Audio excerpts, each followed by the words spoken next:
마치 일반인이나 또는 연예인들이 그 영상물에 실제 출연하는 그런 사람인 것처럼 이렇게 만드는 것. 누가 봐도 이거는 합성이다. 아, 합성 막 그러면서 이제 그랬는데, 그런데 보이스피싱 범죄는 전혀 근절되는 기미가 없어요. 이제 수사기관에서 적극적으로 좀 수사를 했으면 좋겠다라는 점 하나와, 안녕하십니까, 짱변 사무소의 짱변 장훈 변호사입니다. 이번 시간에는 딥페이크 영상에 대해서 얘기를 한번 해보겠습니다. 딥페이크 영상이라는 게 뭔지는 다 아시죠? 일반인이라든지 연예인들 사진을 음란물 같은 거 이렇게 합성을 해가지고 마치 일반인이나 또는 연예인들이 그 영상물에 실제 출연하는 그런 사람인 것처럼 이렇게 만드는 것들, 또는 이제 영상뿐만 아니라 얼굴을 이렇게 합성을 해가지고 뭐 나체 사진을 만든다든가 음란물을 이렇게 생성하는 것, 영상 또는 사진을 생성하는 그런 걸로 이렇게 많이 이용이 되고 있다라고 합니다. 근데 이게 지금 AI 기술의 발달과 SNS의 확산으로 인해서 어마어마하게 이게 지금 퍼지고 있다라고 해요. 그러니까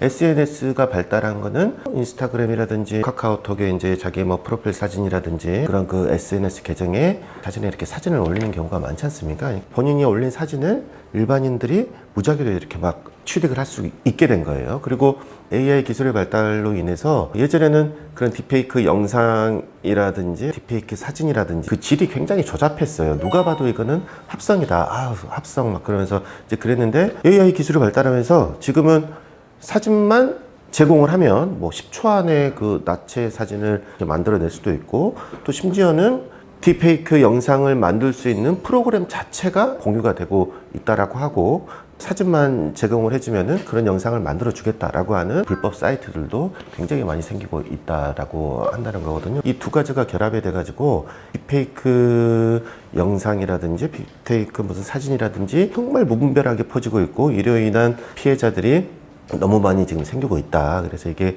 정말 문제다라고 하는 게 정치권에서도 그렇고 일반 시민들도 그렇고 너무 이거 심각하다라고 이렇게 하고 계시는 것 같습니다. 최근에 이제 저희도 영상으로 한번 제작한 적이 있었습니다만은 서울대 N번방 사건, 동문이나 동창이나 이런 사진들을 가지고 불법 딥페이크 영상을 만들어서 유포를 한 그런 사건들도 있었단 말이에요. 그 사건 같은 경우에도 최근에 이제 판결이 선고가 됐더라고요. 주범은 아직 재판을 받고 있는데 공범의 경우는 5년형을 받았고, 거기에 대해서 검사가 형이 너무 낮다라고 해가지고 이제 항소한 그런 상태라고도 합니다. 이 딥페이크 영상에 대해서 참 말이 많습니다. 이제 첫 번째로는 딥페이크 영상은 절대 그냥 장난이 아니에요. 장난이 아니고 이거는 범죄입니다. 범죄고 처벌하는 규정도 2020년도에 이미 만들어졌습니다. 이제 처벌 규정에 대해서 잠깐 설명을 해드리자면은 성폭력 범죄의 처벌 등에 관한 특례법 제14조의 2 허위 영상물 등의 반포 등 이렇게 되어 있습니다. 그래서 딥페이크 영상을 만들면 5년 이하의 징역 또는 5천만 원 이하의 벌금에 처하기로 되어 있고, 이거를 유포를 하면 똑같이 5년 이하의 징역 또는 5천만 원 이하의 벌금에 처한다라고 되어 있습니다. 영리를 목적으로 하고 정보통신망을 이용한 거, 이런 경우에는 7년 이하의 징역에 처한다라고 되어 있고, 상습으로 이런 죄를 저지르면은 이제 2분의 1까지 가중한다라고 되어 있죠. 이 형량은 제가 보기에는 적절한 것 같아요. 당연히 사회적인 논의를 거쳐서 만들어진 이제 법이니까 이게 직접 가해를 한 건 아니지 않습니까? 어쨌든 뭐 프로그램상으로 이렇게 만든 거니까 직접 뭔가 가해 행위를 한 것보다는 정도가 낮지만 그래도 상당히 심각한 이제 명예훼손이고 심각한 범죄이기 때문에 이렇게 제정을 해놨고, 법의 적용에 따라서 서울대 N번방의 공범 같은 경우에는 5년 이하의 징역에 처한다라고 되어 있었거든요. 뭐 성인들도 많이 이 범죄를 저지르는 경우가 있지만은 청소년들도 많이 이렇게 저지른다고 해요. 청소년들의 경우에는 아직 심각한 범죄라는 거를 모르고 하는 경우도 이렇게 상당히 많이 있는 것 같거든요. 청소년들에게 혹시 호기심을 만들거나 호기심을 가지고 계신 분들은 이거는 범죄라는 점,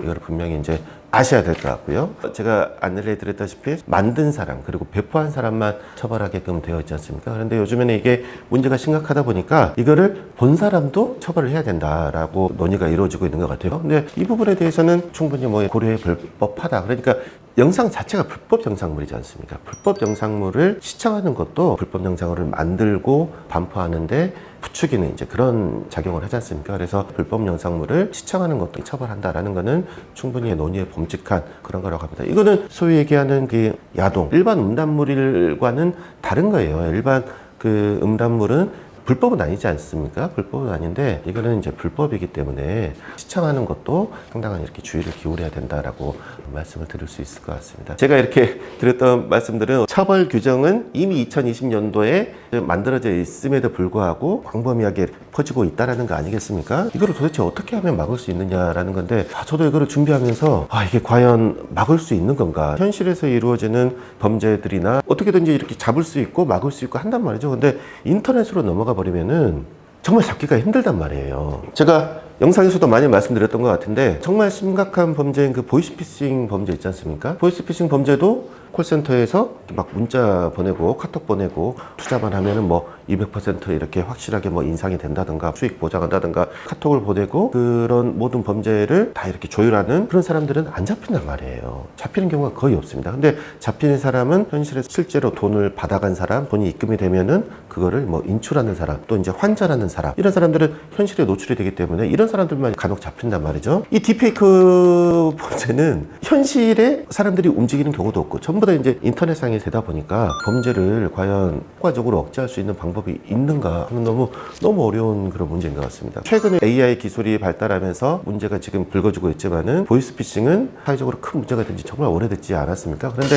보이스피싱 범죄는 전혀 근절되는 기미가 없어요. 사법당국과 국가에서의 여기에 대한 억제 방안도 현실로 드러나는 수거책, 환전책, 전달책 이런 사람들을 잡아서 세게 처벌하는 그거밖에는 지금 안 되고 있는 것 같거든요. 보이스피싱의 억제 대책을 사법당국이라든가 국가에서 지금 마련하지 못하고 있는 그런 실정인데 현실과의 연계가 전혀 없고 SNS 상에서만 이렇게 이루어지는 딥페이크 범죄를 잡는다는 게 과연 가능한 것인가?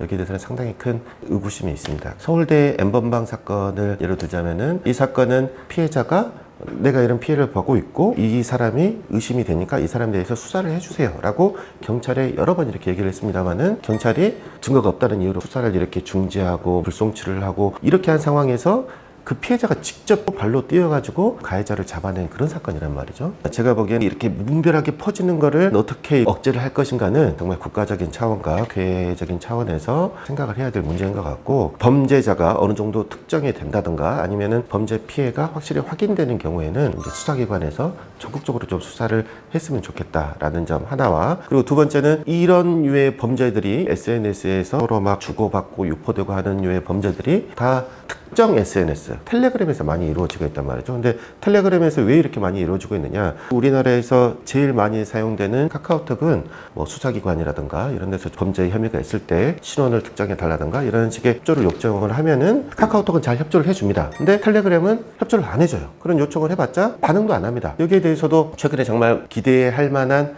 그런 뭔가 성과가 하나 있었죠. 텔레그램의 창업주인 그 드루프 회장이라는 사람이 프랑스에서 체포가 돼서 조사를 받고 있다는 거 아니겠습니까? 그래서 텔레그램의 뭔가 그런 태도가 전향적으로 바뀌지 않을까. 텔레그램을 이용자들의 정보라든가 이런 것들을 좀 제공하는 거에 있어서 좀 전향적으로 바뀌다 보면은 딥페이크 영상 외에도 정말 많은 인터넷상의 이제 익명성에 가려진 그런 범죄들 그리고 범죄자들을 검거하는데 좀 도움이 될 수 있지 않을까. 텔레그램을 이용하면은 절대 안 잡혀. 이제 이런 생각이 다 있단 말이죠. 근데 그렇지 않다라는 것을 알게 되면은 이런 범죄도 좀 줄어들지 않을까 싶습니다. 지금까지 드린 말씀을 정리를 하자면은 딥페이크 영상은 분명히 범죄다. 하지만 지금까지는 잡기 쉽지 않았다. 지금까지는 아니고 앞으로도 솔직히 잡기 쉽지는 않을 거예요. 그래서 딥페이크 범죄라든지 사이버 사기 범죄를 어떤 식으로 억제하고 어떤 식으로 뭔가 계도할지 여부는 AI가 발전하고 SNS가 발전하는 현대 사회에서 정부와 국회 차원에서 심도 깊은 논의를 해야 되는 굉장히 어려운 문제다라는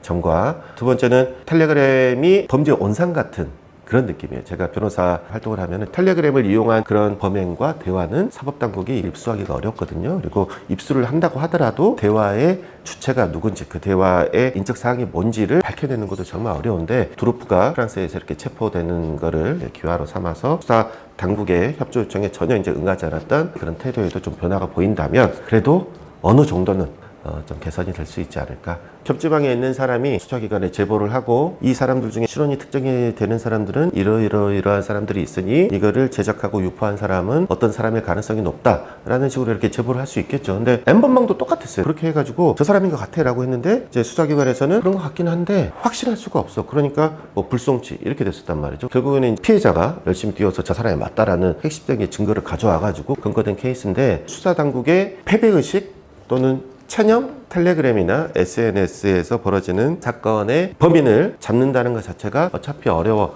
라면서 좀 체념하고 패배의식 같은 게 제가 느끼기에는 조금 좀 있는 것 같아요. 그런 태도도 좀 뭔가 이렇게 많이 좀 변해야 된다 라고 생각합니다. 텔레그램 겹치는 지인방 뭐 그런 데서 이루어지는 범죄는 정말 열심히 뛰면 충분히 잡을 수 있을 거라고 생각합니다. 네.